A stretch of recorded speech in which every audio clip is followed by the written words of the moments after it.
Namaste Saraswate Deve Gauravani Pracharine Nirvishesha Sunyavadi Paschatya Desatarine Jaya Sri Krishna Chaitanya Prabhu Nityananda Shri Advaita Gadadhar Srivasadi Gaura Bhaktavrinda Hare Krishna Krishna Krishna Hare Hare Hare Rama Rama Rama Hare Hare. Srimad Bhagavatam, Canto 4, Chapter 1, Text number 7 with no purport. And no purport. Anyway, so we'll read several verses. Om Namo Bhagavate Vasudevaya. Om Namo Bhagavate Vasudevaya. Om Namo Bhagavate Vasudevaya. Narayanam Namaskritya Naram Shaiva Narottamam Devim Saraswatim Vyasam Tato Jayamudirayat. So I'll try my best to recite the verse, text number 7. Tosha Pratosha Santosho Madra Shantir Idashpati Idma Kavir Vidu Svana Surdevo Rochano Drishat. The 12 boys born of Yagya and Dakshina were named, nice names, Tosha, Pratosha, Santosha, Bhadra, Shanti, Idashpati, Idma, Kavi, Vibhu, Svana, Sudeva, and Rochana. Text number 8. Tushita namate deva asan swayambhuvantare Marichi Mishra Rishayo Yagya Sura Ganeshwaraha. During the time of Swayambhuva Manu, these sons all became the demigods, collectively named the Tushitas. Marichi became the head of the 7 rishis. Yagya became the king of the demigods, Indra. Purport. During the life of Swayambhuva Manu, 6 kinds of living entities were generated from the demigods known as the Tushitas, and from the sages headed by Marichi, and from the descendants of Yagya, king of the demigods. All of them expanded their progeny to observe the order of the Lord, to fill the universe with living entities. These 6 kinds of living entities are known as Manus, Devas, Manu Putras, Ashashvataram, Angsashvataras, Sureshwaras, and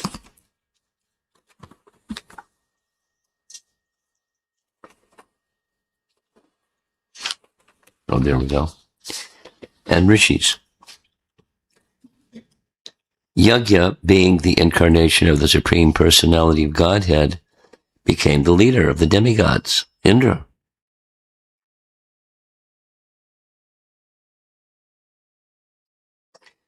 Text 9. Priyavatotana bhavnao Manuputra mahishau mahau jasau tat putra pautra naptrinam anuvritam tad anu antaram. Swayambhuva two sons, Priyavrata and Uttanapada, became powerful kings, and their sons and grandsons spread all over the three worlds during that period. Text 10. Devahutim adat tata Gardamaya Maya Tmajam Mano Tat Sambandhi Sruta Prajam Bhavata Gantato Mama. Bunch of pictures. My dear son, Swayambhuva Manu handed over his very dear daughter, Devahuti, to Kardama Muni. I have already spoken to you about them, and you have heard about them almost in full. Text 11. Dakshaya Brahmaputraya Prasutim Bhagavan Manoho Prayachad Yat Krita Sargas Trilokyam Vidato Mahan. Swayambhuva Manu handed his daughter Prasuti to the son of Brahma named Daksha, who was also one of the progenitors of the living entities. The descendants of Daksha are spread throughout the three worlds. Very active man. Text 12. Yat Kardama Sutta Prokta Brahmarshi Patnaya Tatam Prasuti Prasavam Brochamanam Nibodame. You have already been informed about the 9 daughters of Kardama Muni who were handed over to the 9 different sages. I shall now describe the descendants of those 9 daughters. Please hear from me. Purport. 3rd canto has already described how Kardama Muni begot 9 daughters within Devahuti, and how all the daughters were later handed over to great sages like Rishi, Atri, and Vashishta. Text 13. Patni Marichestu Kala Susave Kardamatmaja Kashyapam Purniman Mamcha Yayor Apurritam Jagat. Kardamuni's daughter Kala, who was married to Marichi, gave birth to 2 children whose names were Kashyapa and Purnima. Their descendants are spread all over the world. And text 14. Purnima Sutta Virajam Vishvagam cha parantapa Devakulyam Hare Padam Shauchad Yabot Sarit Dvija Diva. My dear Vidura, of the two sons, Kashyapa and Purnima, Purnima begot 3 children, namely Viraja, Vishvaga, and Devakulya.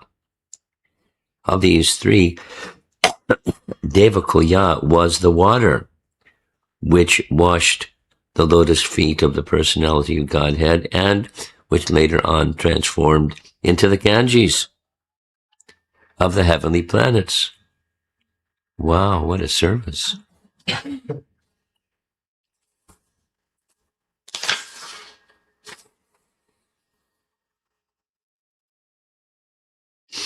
Purport. Of the 2 sons of Kashyapa and Purnima, herein Purnima's descendants are described. An elaborate description of these descendants will be given in the 6th canto. It is also understood herein that Devakulya is the presiding deity of the river Ganges, which comes down from the heavenly planets to this planet and is accepted to be sanctified because it touched the lotus feet of the Supreme Personality of Godhead. Hari. One more verse in long purport. Atre patnya nasuyatrin yagye suryashava Uryashasa Sutan Datam Durvasasam Somam Atmesha Brahma Sambhavan. Anusuya, the wife of Atri Muni, gave birth to 3 very famous sons, Soma, Dattatreya, and Durvasa, who were partial representations of Lord Vishnu, Lord Shiva, and Lord Brahma. Soma was a partial representation of Lord Brahma. Dattatreya was a partial representation of Lord Vishnu, and Durvasa was a partial representation of Lord Shiva. Report. In this verse we find the words Atma, Isha, Brahma, Sambhavan. Atma means the super soul or Vishnu.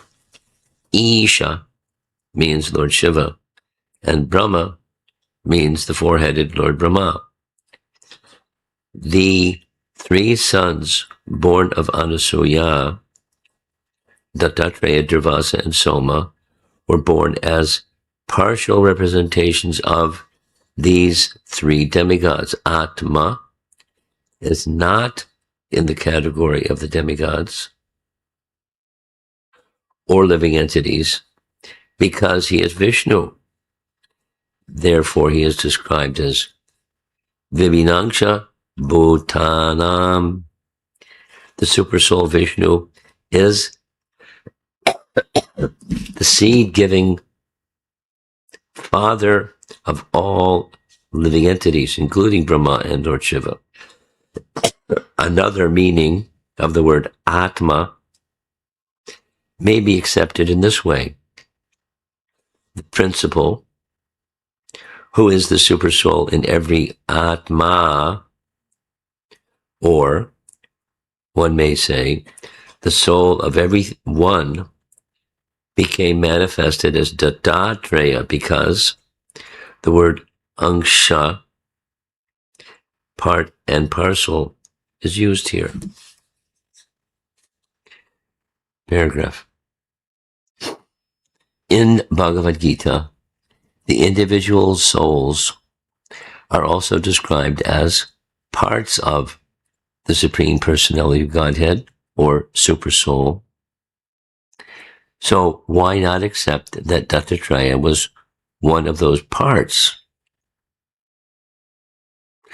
Lord Shiva and Lord Brahma are also described here as parts. So why not accept all of them as ordinary individual souls? The answer is that the manifestations, plural, of Vishnu and those of the ordinary living entities are certainly all parts and parcels of the Supreme Lord, and no one is equal to him.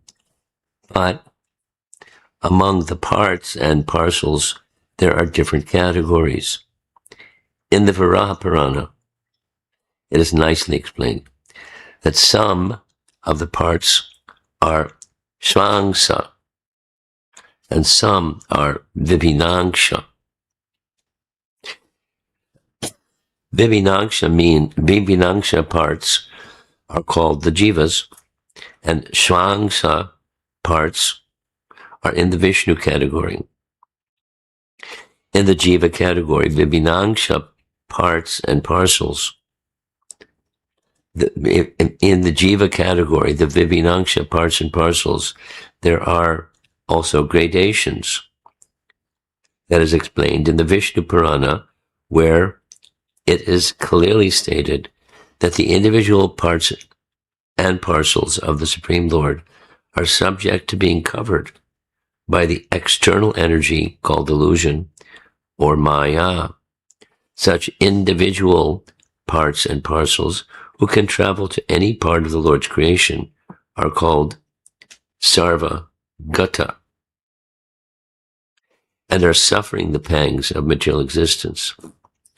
They are proportionately freed from the coverings of ignorance under material existence according to different levels of work and under different influences of the modes of material nature. For example, the sufferings of the jivas situated in the mode of goodness are less than those of the jivas situated in ignorance. Pure Krishna consciousness, however, is the birthright of all living entities, because every living entity is part and parcel of the Supreme Lord. The consciousness of the Lord is also in the part and parcel, and according to the proportion to which that consciousness is cleared of material dirt, the living entities are differently situated.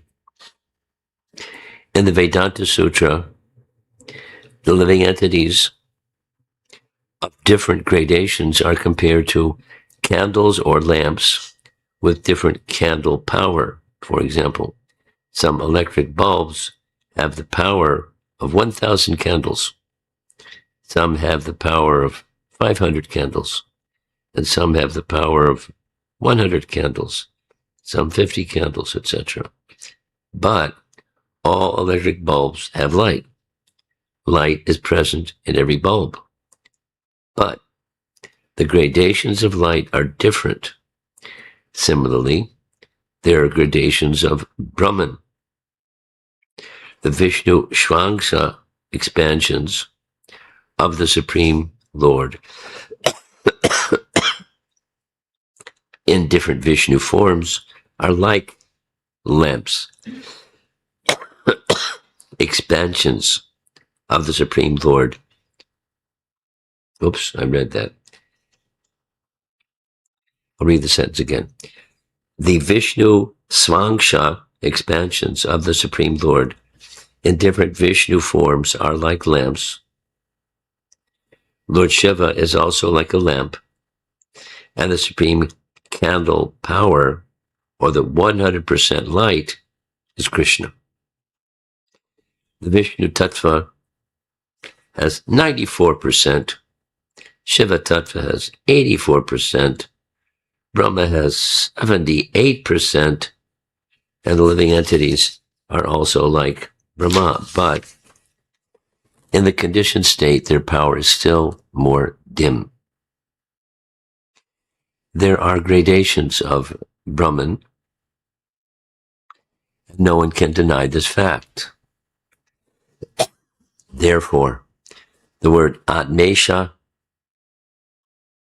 Brahma Sambhavan indicates that Dattatreya was directly part and parcel of Vishnu, whereas Durvasa and Soma were parts and parcels of Lord Shiva and Lord Brahma.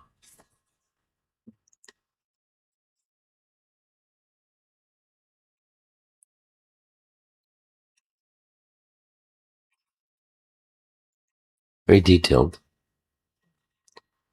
And how to present all of those details in a way that's intelligible. Congratulations, Srila Prabhupada, for his eloquence.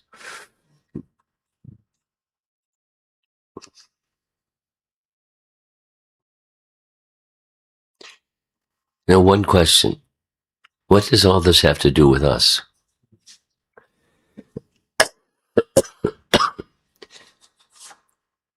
The practical application, or, for my advancements in Krishna consciousness, let's just assume that the compiler of Srimad Bhagavatam and the revealer of Srimad Bhagavatam, Krishna himself, there's a purpose behind everything within the Bhagavatam. So what's the purpose?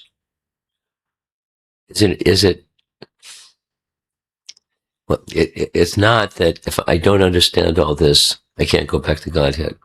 You get an F in your exam and, sorry, Charlie, and another birth, please. So if that's not the case, then why is it there?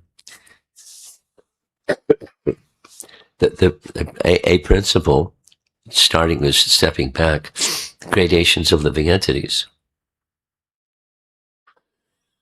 And let's go a little further back. The stages of bhakti from Rupa Goswami's teachings, and confirmed in scripture. There's three stages: Kanishta, Madhyama, and Uttama. And Kanishta worships the deity. I'm just listening this morning, Prabhupada describing. It's not that deity worship means it's lower. It's not the meaning. But those who are beginning bhaktas, they repose faith in the deity form, and gradually by reposing faith and properly following at least the principle of devotion, worshiping the deity, then the coverings of consciousness become slightly elevated, somewhat elevated.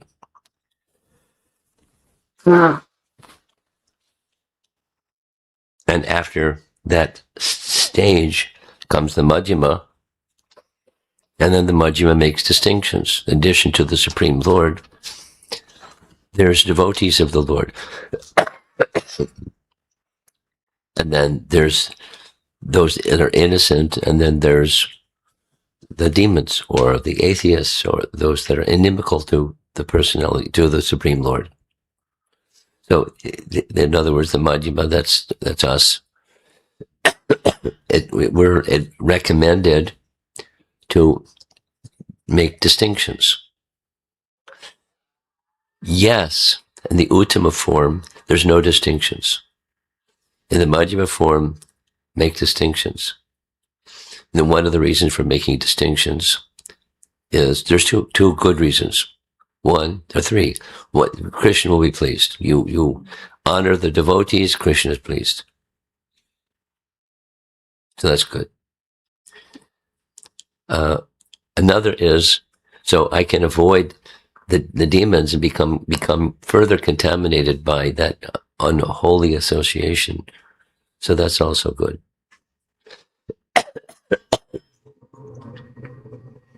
And then the third is right here. That is, amongst those who are in the devotee category, There are different degrees. Where those numbers come from, the 94% and 84%, the explanation at least is traced to our Goswamis describe. So one could research it further. Any one of us could research it further, but that's a simple. These are the conclusions of our acharyas, and Krishna is 100%, and Narayana or Vishnu forms, and then so on down. So back to this topic. This topic means that the Vaishnava etiquette topic of respect proportionate to. And when there's not proper respect, it can be problematic. Not necessarily to the one who's not properly respected, but to the one who's not extending respect. Because the elevated Vaishnava, of course, if it's Travasa Muni, then you got a problem. But otherwise, not offering proper respect, the difficulty comes to the person who doesn't offer proper respect, because it's in the category of a problem, category of an offense. So then requires a spiritual education of what are the ways of proper respect, commensurate with one's position.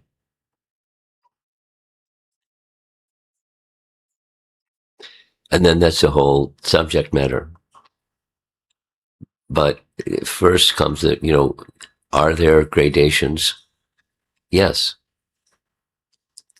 Here's the nice purport describing the gradations and how do they come about. So that back to the context of the verse, there's these three sons of Atri and Anasuya. There's some further background. They underwent severe austerities to have this wish, this desire fulfilled. The Supreme Lord appeared, acknowledged their desire, and manifested as these three, made the arrangement for the manifestation of these three sons, representing Vishnu,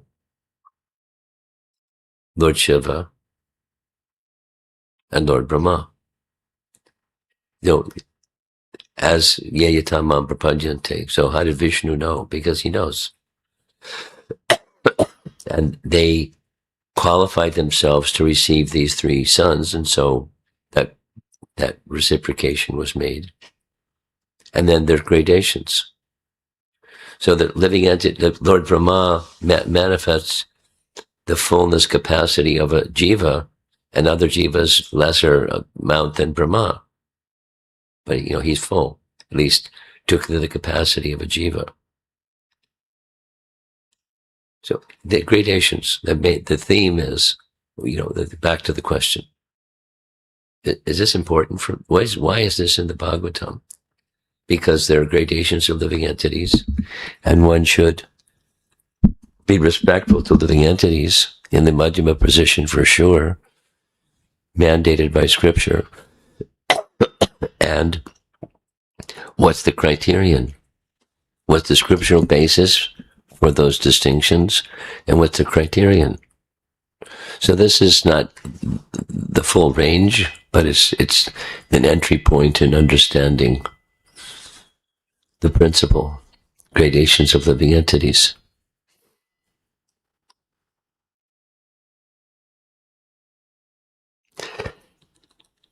Then as Bhagavatam further unfolds, there's different histories or different examples of proper respect and the absence of proper respect, and the consequences, the outcome or the consequences of both.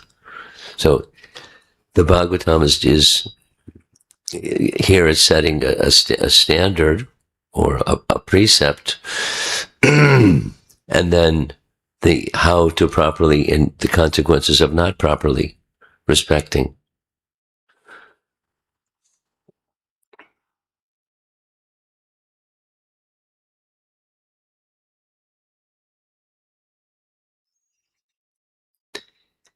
And so just back to the question of how is this relevant to us?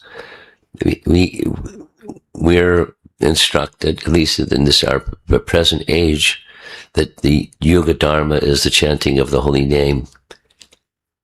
And the chanting of the holy name has the potency of delivering everything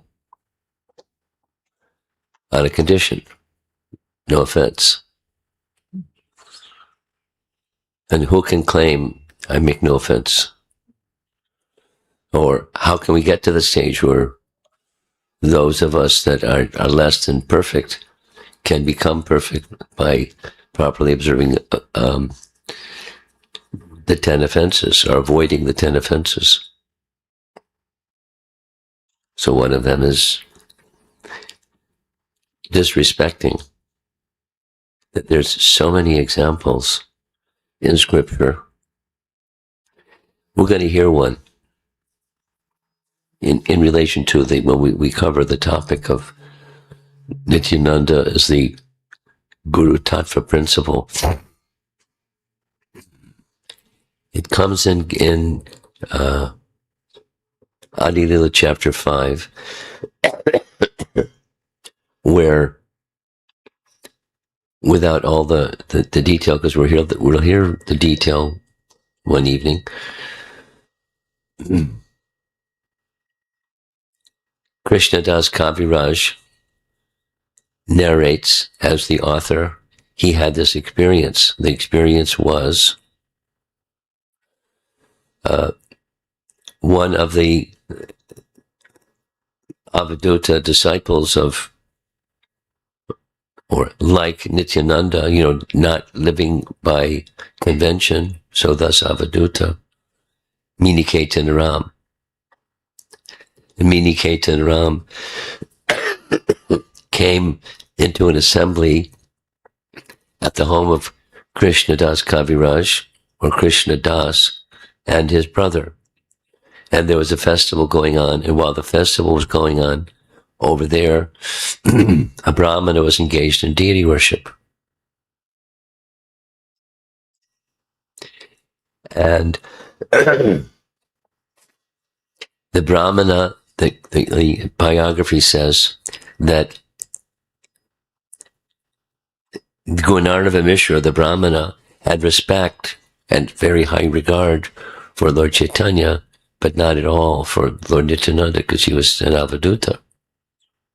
And Miniketanaram was an intimate disciple of Nityananda. So when Miniketanaram came into the assembly, you know the story, when Miniketanaram came into the assembly, because he was such an effulgent personality, everyone except two people paid their respects. One of them was Gunarnava Mishra. And it was understood why. At least Krishna Das understood why. So rather than, this is one of these social etiquette, Vaishnava etiquette things. What do you do when somebody is disrespecting a Vaishnava? Even it wasn't like he spoke something nasty. He just didn't respect. Because that's it. So it's an aparad. The principle is, here's a nice Prabhupada story. I'll circle back to our topic here. Prabhupada's story was, I've narrated this a few times. There was a situation where Prabhupada was visiting New York. And the procedure, generally speaking, was the devotees greeted him at the airport.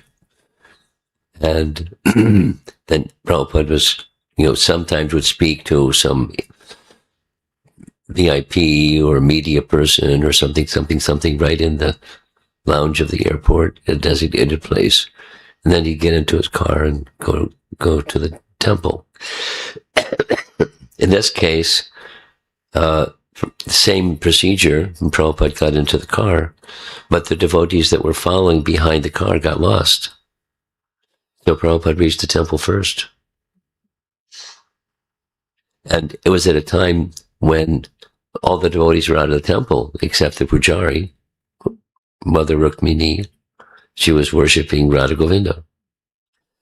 And the altar at that time, it was kind of a, not a pure white, but a white mixed with strains of other gray and other colors, about 8 inches tall off the floor. So there she was performing arti, ringing the bell and offering incense and lamps and things. And in comes Prabhupada. So she didn't know what to do. She froze. But then instinct said, stop arti. Because there's a rule, when you start, you don't stop. Like, when you're doing a yajna, you don't stop. When you're worshiping a deity, you don't stop. She stopped. She put the paraphernalia down, flat on the floor, paid obeisances to Prabhupada, and got back up and continued the arti. Later, she asked Prabhupada, did she do the right thing? She didn't know if she had made an offense or to the deity or to him. And then Prabhupada told this principle. Normally, you don't discontinue, but in this circumstance, in circumstance of offering obeisances to one spiritual master, in this case, it was her spiritual master, and in another case, it's an exalted Vaishnava, you stop the deity worship.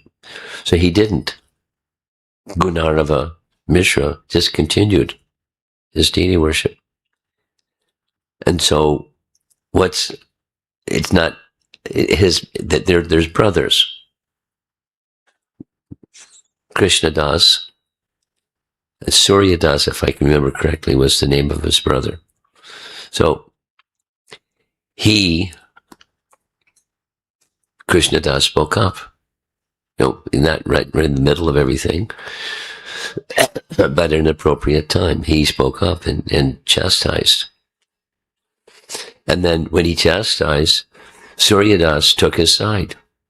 So Krishna Das chastised his brother, and saying, you're like the second Romaharjan Sutta, and you're going to fall because of that offense.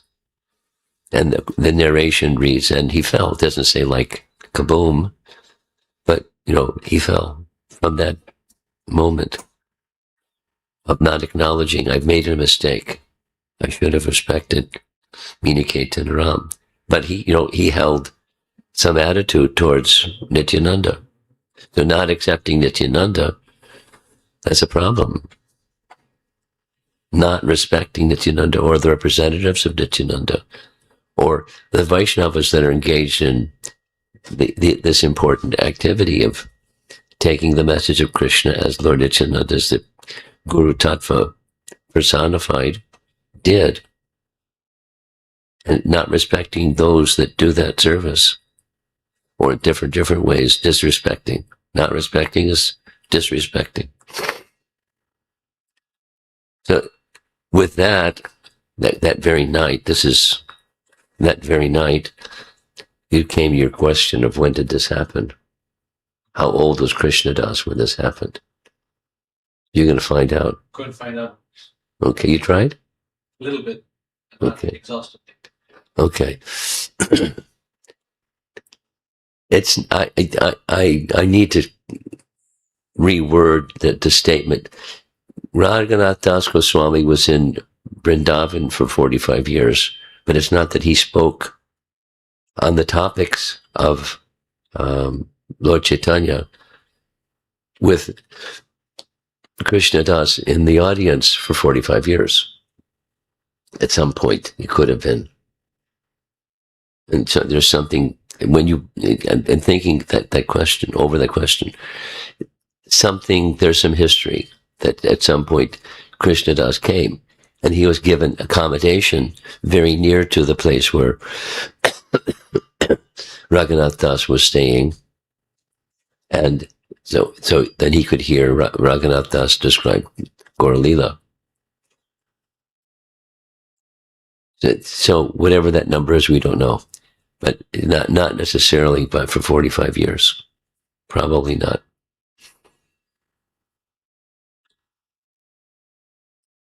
"45 years is a long time."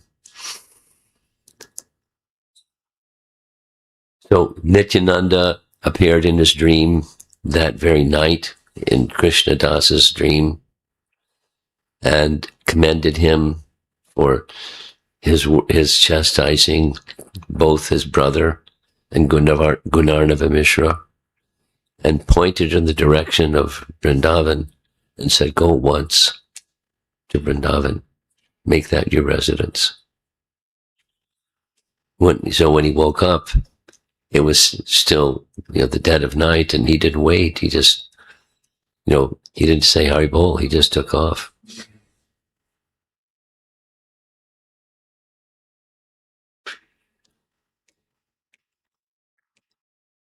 Another example of shelter of Lord Chaitanya coming through Lord Nityananda. So back to our topic here.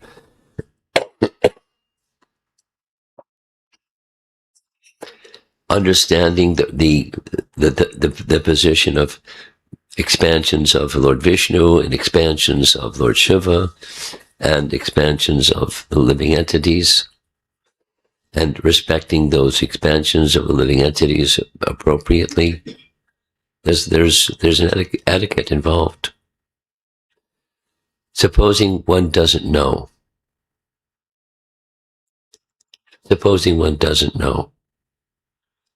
What did Prabhupada deal with persons that didn't know? He was just very tolerant, without examples. There's so many examples. But he started after some training and some purification, he started, tightening the screw, explaining expectations, and letting people know by facial expression or by his words or by silence or something that he was not approving. But even so, before that stage, he said nothing, because a person that just doesn't know better, they're not expected to know. But once there's responsibility that comes to us who are practicing for some time, and we should know. One of the ways to know is you read Prabhupada's books. And circling back to Gopal Bhatta's survey of how people are reading Prabhupada's books. What I heard from him later was the results of that survey was not so different. Some difference, I don't know the detail, but not so different from the GBC when the survey was done with the GBC. Because supposing you get busy, then what are you going to do? Whether it's whatever your station or service is, so persons that have responsibility, it's not okay. Just, I'm too busy, I don't have time. A person is particularly a person in a leadership role, they have to set an example. To set an example, you have to know the difference between this and that. Anyway, back to Anasuya and Atri and their 3 offspring. Very interesting. First chapter, Canto 4, in case you're having to research this sometime in the future, that's where it comes. Partial incarnation. But still in the Vishnu category, or Shiva Tattva category, or Jiva Tattva category.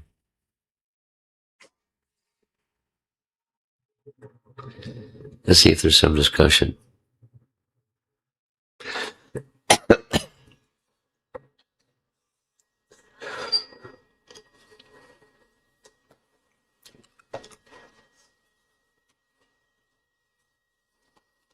Raj, there was a sentence in the purport that I would like to request your clarification on.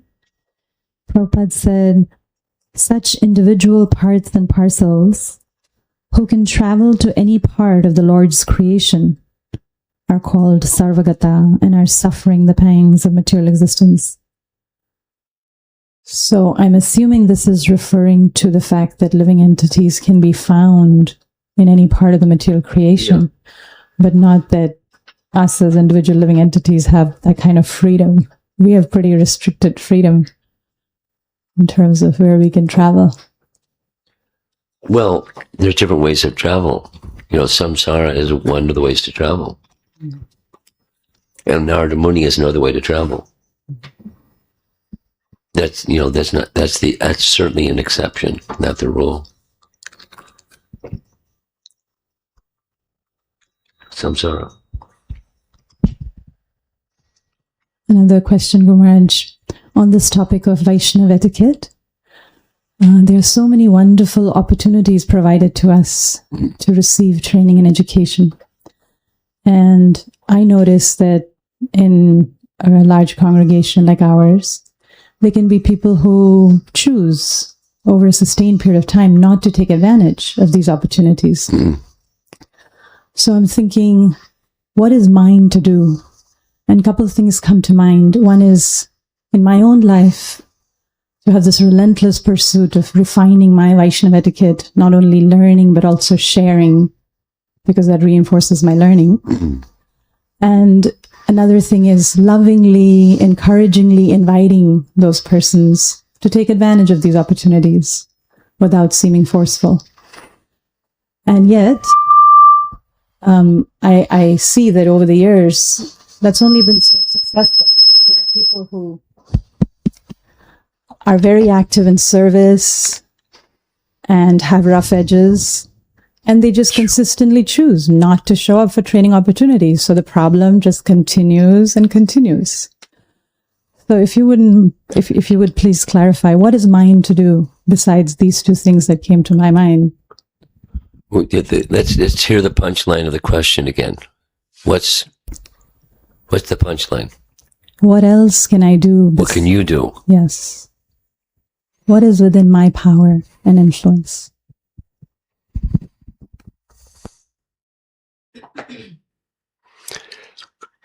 A few things.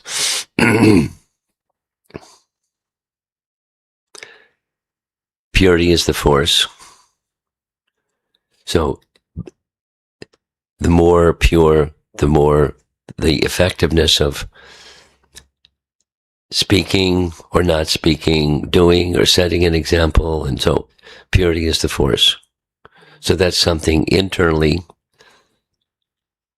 Second, bring to the attention of those who are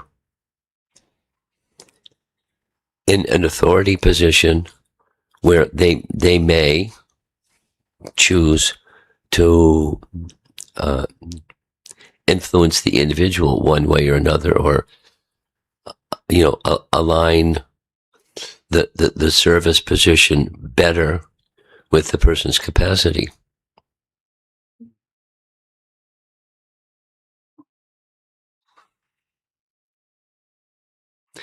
And I could give some examples, but I'm reluctant to give some examples because this is being recorded.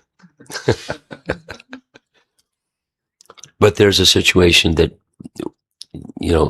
several of us in the room are aware of, and it's still going on. It's very unpleasant. There's a track record of abuse of authority for someone that's on the one hand, but on the other hand.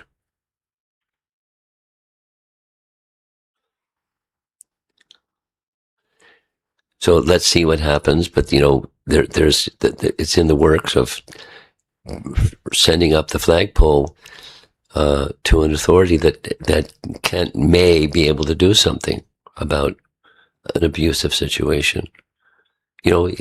Respecting that authority and limitations that anybody has to help somebody that's being abusive, to stop it.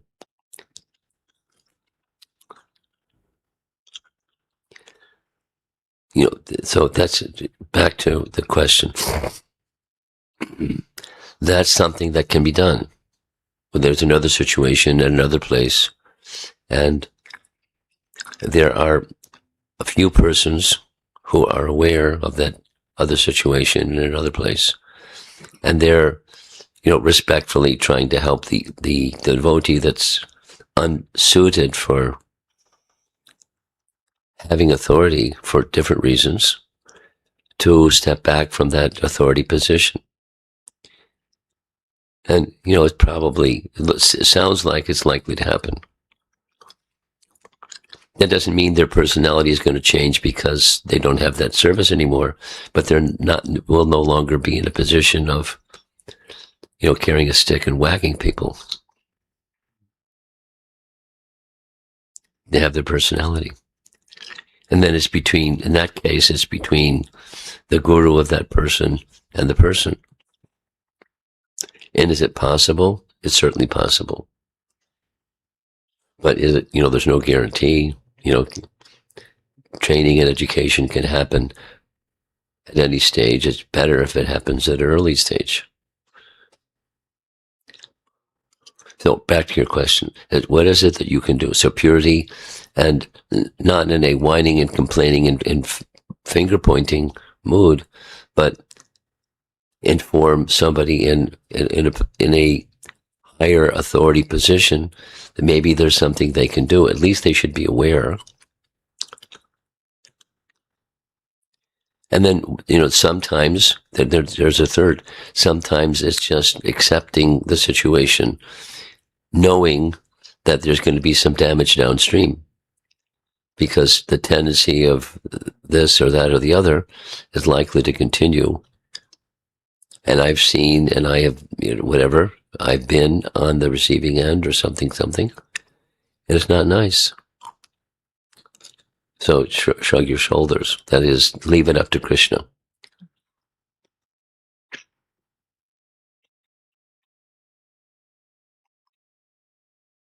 I guess another is you pray to Krishna for someone, that Krishna, please turn on the light, because this devotee somehow is not aware.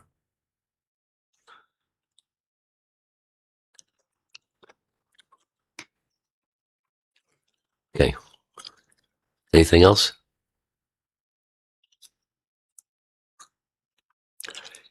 Sorry for being indirect in responding to this question, but I don't think it's appropriate to use specific examples and names and things.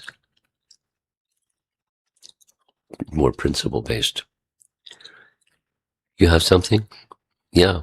It was from yesterday's morning class.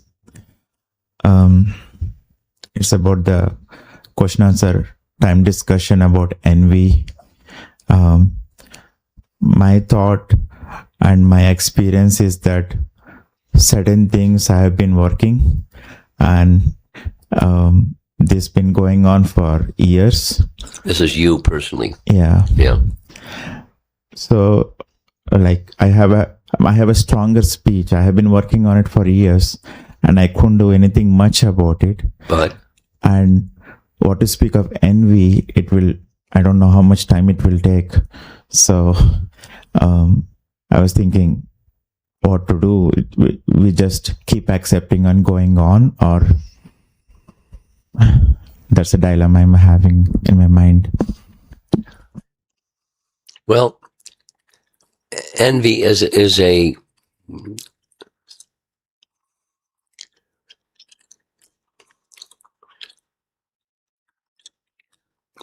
going back to the fall of the living entity coming in, raga dvesha samutena dvandva mohena bharata. It's pretty fundamental. Have a body, that's a flag. Inside, raga and dvesha. That you're acknowledging it. So whatever the gradation of that unwanted characteristic is there, chances are, like everything else, that there's up and down, sometimes more, sometimes less. And when it becomes acute, it's it's like lust or pride or something. It can be shocking to the person when it comes out. Wow.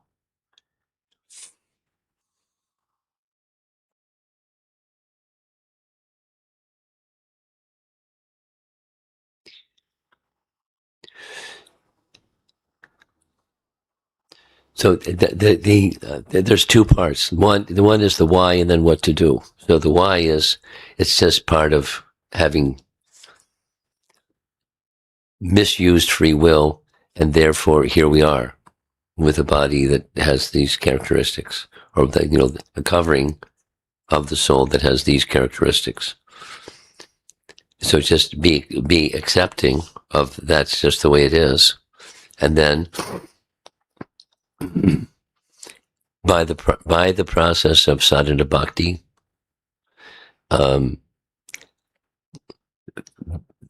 be confident that purification will take place.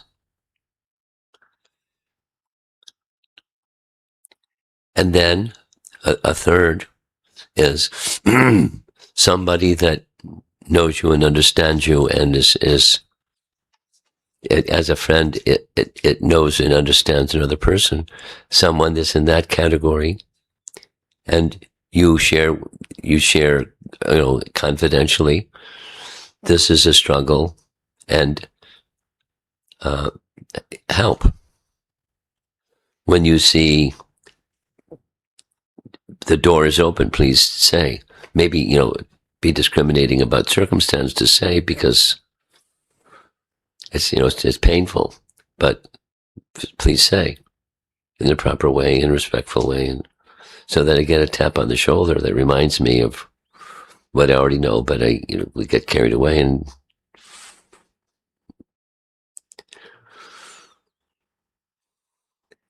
then I guess another, it's don't fall into the category of shame,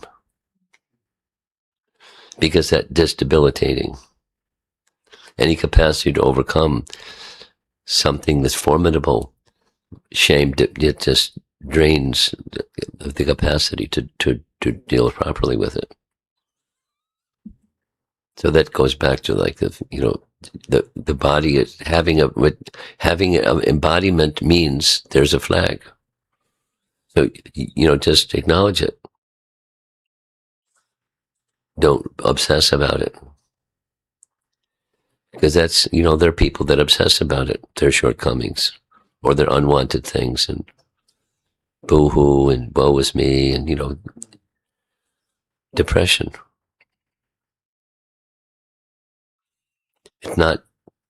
It's very unwholesome. So what's the substitute for unwholesome? Bhakti has the power.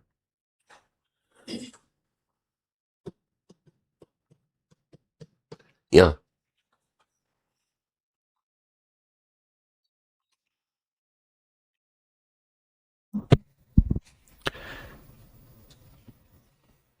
On the topic of respect, Maharaj, and expressing respect, and where my question is around along the lines of perhaps over expressing respect, or the image that comes to my mind immediately is, when I initially started consciousness, I remember the day I wore a dhoti for the first time, devotees started trying to touch my feet. Oh boy. And, when I experience, not necessarily for myself, but when I observe that there is, giving respect more than due, for example, Rupa Goswami explains in the fifth verse of Nectar of Instruction, that we offer in our mind respect to one who's chanting the holy name, offer, gradations of how you express respect. So I get a little repulsed by seeing overexpression of respect. And don't wear a dhoti. Therefore,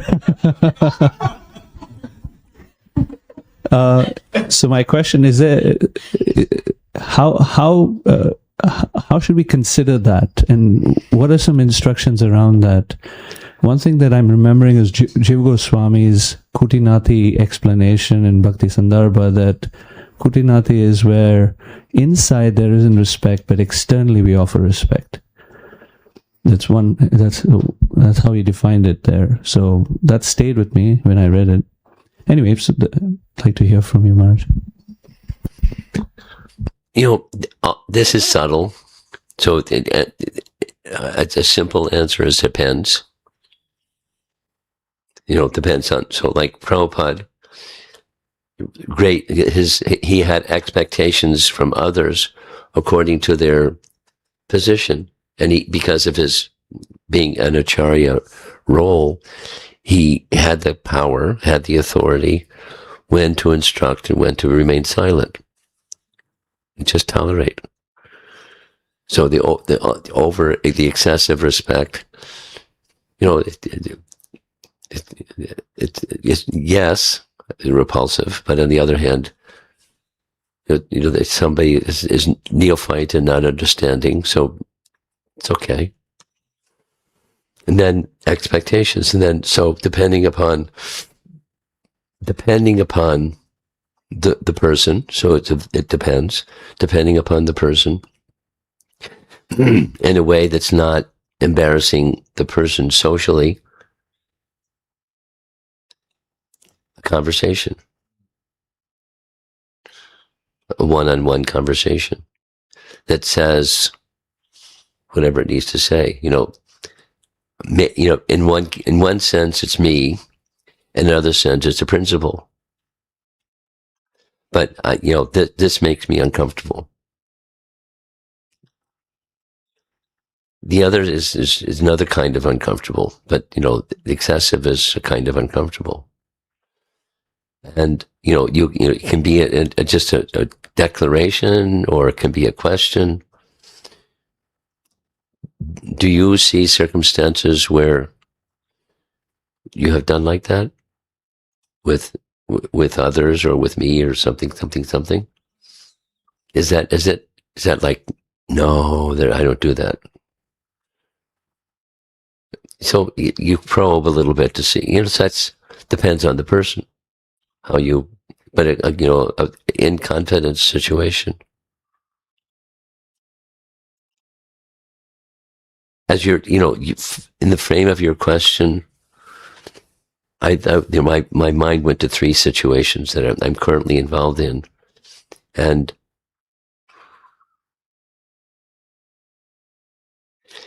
it's discerning how to communicate something like that.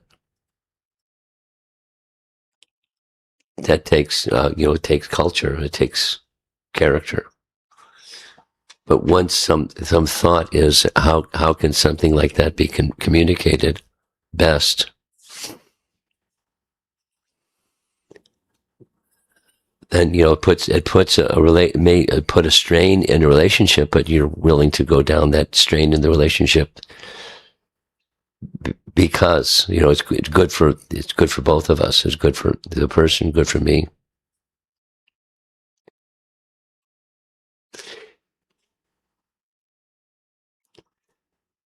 And there's some cases where it's like the example that you gave is clear, but there's some other cases that may just be perception that doesn't really match what's going on.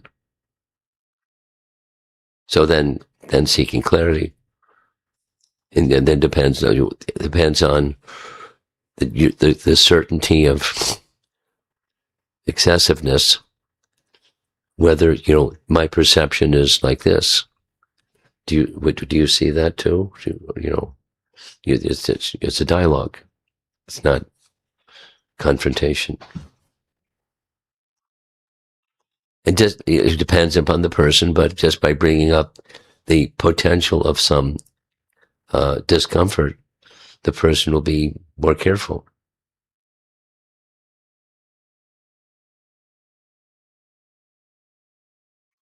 That the person is a little subtle, then they'll be more careful. So, depends.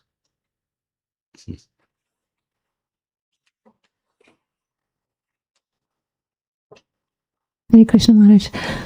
2 questions. So Lord Brahma, a Jiva Tattva, is also able to have his partial expansion. We hear, Lord Vishnu was Dattatreya and Lord... Well, there's the example. So why not?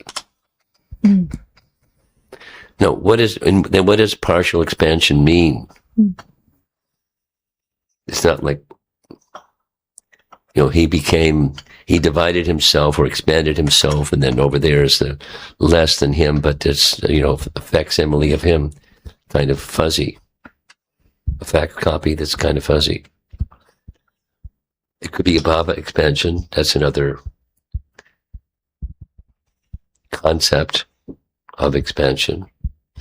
Certainly that's something that's within our Gaudiya Vaishnava teachings. Bhava expansions. So it's not like, the jiva becomes, a different jiva, or expands and becomes 2 jivas, that kind of expansion. Someone that carries powers like, and that power like is invested in another entity. It's like a bhava expansion kind of thing. Is it usual? Well, depends on what you want to define as a partial expansion. You have 2 boys. As a mother, you have a certain mood, and they're making decisions that may not align with your mood, but they may be strongly influenced by your mood. So it's not exactly, it's not the same, but it's in the category of, the through not just genes, you pass on a gene pool to your descendants, but your mood, and your way of conducting yourself may be passed on. It's not the same. So exactly what does what does a partial expansion mean? That's a nice question.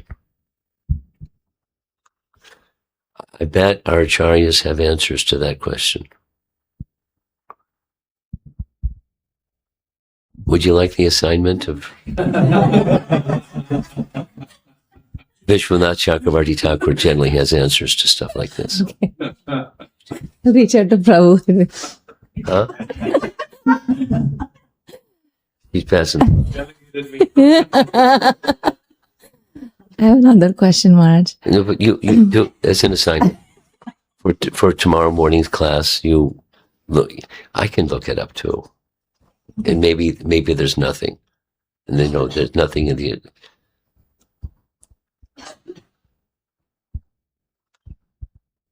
I know somebody that's like a super researcher, and they're like fastidious. If there's something, they'll find it. Mm-hmm. I don't like to ask them because, I don't want to, but it's something that should be reasonable. What does it mean? Mm-hmm. Partial expansion. Would do it the other way, partial expansion of Lord Shiva. What's that? Partial expansion of Lord Vishnu. There's expansions, the Kala and Swangsa. What's a partial expansion of Vishnu? It's a good question. What does it mean?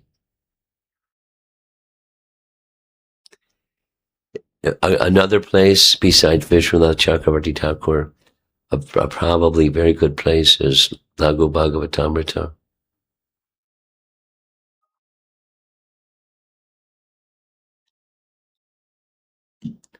I'll match you. You research, I'll research. We'll see what we come up with. Next question. So the spectrum of Kanishta, Madhyama, Uttama, as you mentioned, when we know, so that we can appropriately offer respect. Yeah. So when it's on the other end of the spectrum, which is, somebody who's probably on a Kanishta level, is the thinking that, they are doing as best as they can. Yeah. That is their capacity. Is there I'm wondering if there's a blind spot to that kind of a thinking. Am I missing? No. I mean, why are you asking that question? How many times respect goes to all living entities, even an ant? So, the Kanishta person, respect, although they're in the Kanishta phase, they're engaged in devotional service. Otherwise, they're an ant, or they're an animal. But if they're engaged in devotional service in the Kanishta stage, that respect goes to the bhakti that they're carrying, however they got it. And the bhakti that they're carrying, however they got it, they may be doing bad stuff, along with, some bhakti.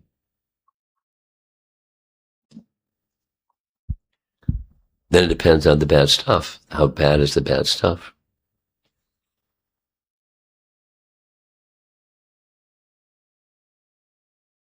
Okay.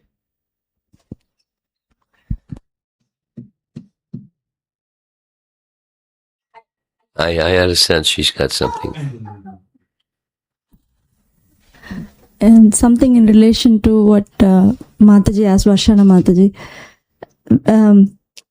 I have faced a few devotees getting a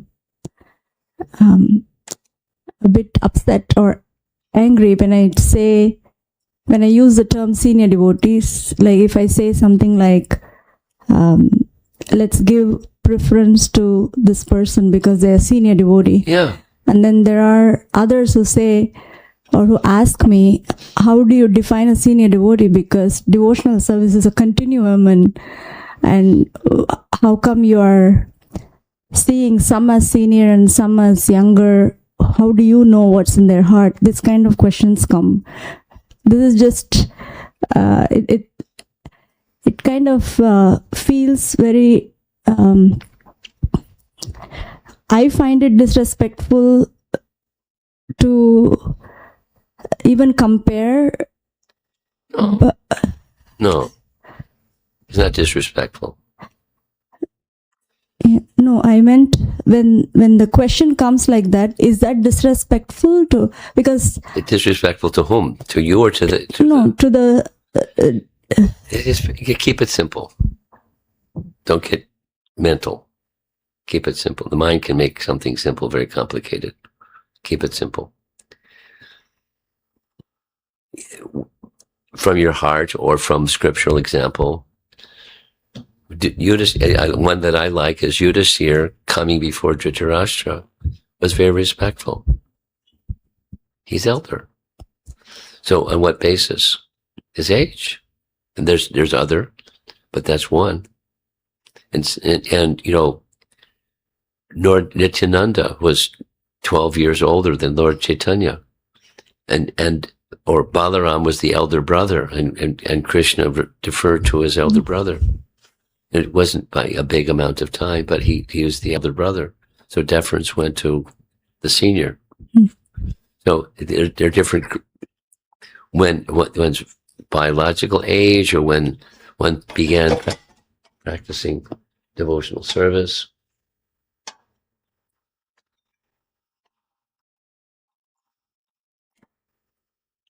And what their activity is today, it's a whole other thing. So, but still senior devotee. Yeah. And then comes, how do you deal with supposing, there's many details. Supposing somebody started, but then they deviated and they went like off the deep end. And, some people become inimical or something. So they become destructive or they become vilifiers or they specifically vilify particular persons or situations. And they become really vocal, and that's going on currently. That's going on. The Prabhupada was poisoned, and it's still going on. What? It's still going on? Yes, it's still going on. I didn't know it, but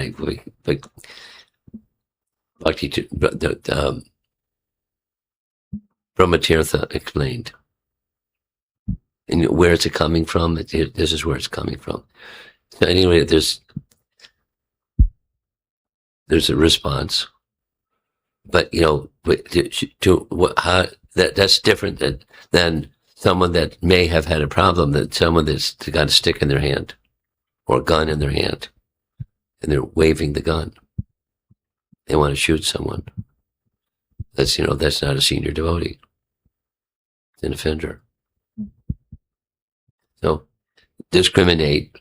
So, but your question is, some people say, on what basis? So there's different bases. There's senior in this, these categories of ways. And even if they're off, they're not on, they're senior, and they're to be respected.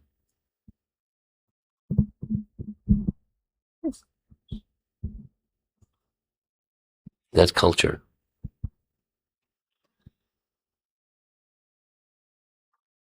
Doesn't mean they're right, but they're senior. Then deference goes to senior. Okay. Srila Prabhupada ki jai.